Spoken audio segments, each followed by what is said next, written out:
Hey there and welcome back to another one of my commentary videos. I'm definitely doing a bit of a late night recording. It is currently the witching hour, and naturally I was thinking about Dead by Daylight and what I would personally change right now to make it better. Now if I were to mention everything in the game that needs fixing, I would realistically be here for at least an hour, and I'd wrap the whole video up by saying they'd be better off making DBD 2. But that's not going to happen, at least not for a very long time. So the way I've decided to do this to keep the average runtime that I usually do for these commentary videos is by making a list of the first things that come to mind. So I did do that. I wrote down 5 of the very first things that came to mind. So yeah, 5 changes / fixes that Dead by Daylight needs. Let's get into it. For number 1, I wrote down ping system / quick chat. In case you don't know what I mean by ping system, games like Apex, Fortnite, the finals, I think even Marvel Rivals have what's called like a ping system where you can basically point out things to your teammates. If you're on the front lines and you can see some enemies that your teammates can't yet and you want to warn them or call for help like backup,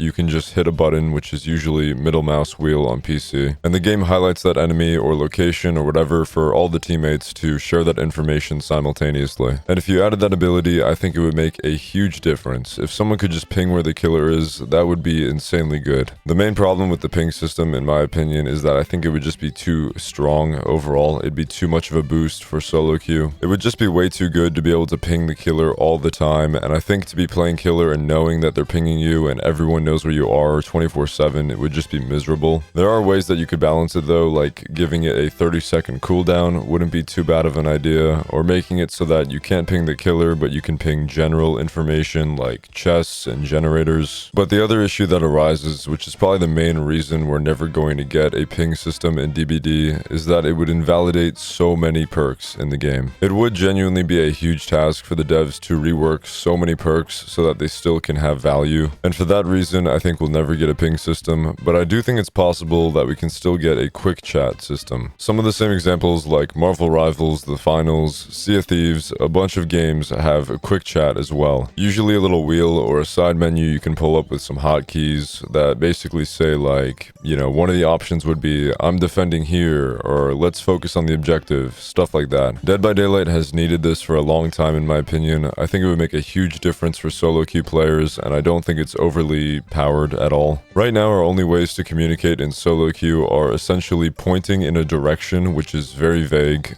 you know, waving to someone to bring them over for a heal maybe. Or since they've added those little status things in the UI that say what actions the survivor is doing, another communication that's developed over time is if you sit on a gen and you're doing it, it's kind of like telling your teammate to go for a hook save. Like if someone's on the hook and you want to do the gen and it's got a lot of progress or whatever, someone else should probably get the save. So all you really have to do is stick it so that they see that you're on the gen, and most sensible survivors will go get the save. The problem is that there are a lot of games where that doesn't happen, at least for me, and I assume a lot of other players. And I think just having the option to quick chat to your teammates like, hey, I'm gonna focus objectives so that they know that they have to get the save, stuff like that. And I think just having a quick chat system where you can say, I'm gonna focus objectives, or I'm gonna go for the save, or I'm gonna look for totems, or thank you if someone heals you, I think that would make a huge difference for the quality of life for solo queue. For number 2, I have fixes to all bugged cosmetics. So if you don't know, this is actually a pretty big issue. I don't really know what the cause of this is. I assume it's just DBD's very shaky foundation, but cosmetics that look perfectly fine when they're released and people buy them, a lot of times they end up getting visually bugged down the line. I've had this happen with a lot of my skins. The worst one was a Zarina skin. She has this blue, very royal looking outfit, and the stockings she wears on the outfit got like bugged so that the lighting looked very square on them. It looked so horrible that I actually stopped running the skin, and I haven't used it since, so I don't even know if it's fixed. But behavior has a track record of either never fixing these skins or taking a very long time to do so. And honestly, I think it's one of Dead by Daylight's most unacceptable practices. I don't really know how they get away with it so much. I feel like that shouldn't even be legal because you pay for the skin and then it breaks later after you paid for it, and then they don't fix it. For number 3, I wrote more kill switching. In case you don't know what that means, kill switching is just when the devs decide to remove something from the game temporarily, usually a killer or a map. Just recently we had Twins and Houndmaster kill switched, removed from the game temporarily, and then they were added back. The issue usually has to be really bad, like game breaking, for them to do this, but I think they should do it more often. I honestly can't believe Twins Twins took so long because Twins had a game-breaking bug for a long time. The last Twins video I made, it happened to me like 2 or 3 times. And I'm assuming Twins broke even more for them to go ahead and do this. Some of these maps are complete shit depending on what killers you play, and obviously that should not be a thing. They should kill switch the maps and fix whatever like collision issues it has. For number 4, I wrote faster changes to small things, and then I put in parentheses void hook challenge. Yeah, so the most recent example is the void hook challenge. If you don't know, for the Halloween event, Behavior set a challenge that says you have to hook 15 survivors in the void. On paper, that doesn't seem so bad because that's the whole event. People should be going in the void and whatever, that's the event. You should get downs and hooks in the void, but that's not the case. And I think this is another example of Behavior not properly playtesting things, because if they did playtest this properly, they would have found out that there is very little motivation to go into the void. The fact of the matter is, survivors are not going into the void enough. Some games, they never go into the void. It's just not possible to get the challenge done unless you play like 100 something games within like,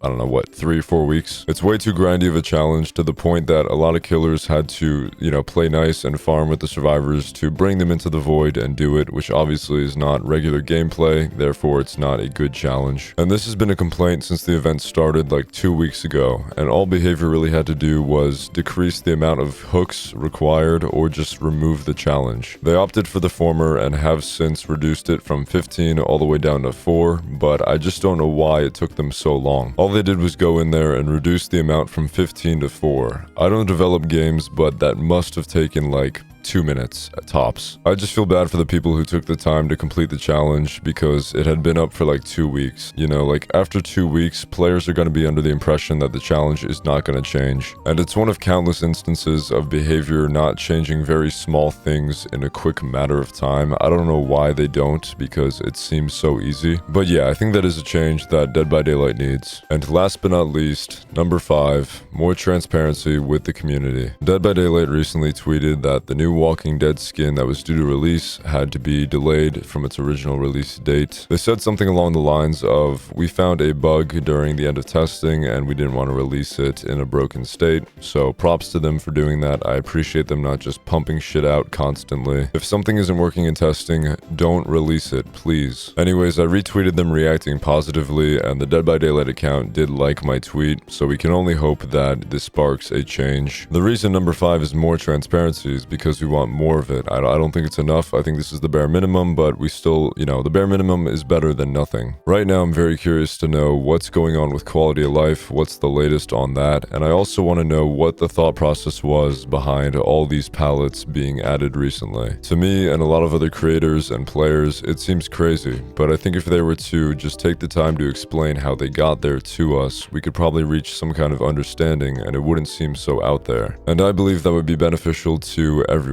If you enjoyed the video, don't forget to leave a like to help me grow my audience, and let me know in the comments what you would like to see changed in DBD as well. Thanks for watching, and have a great night.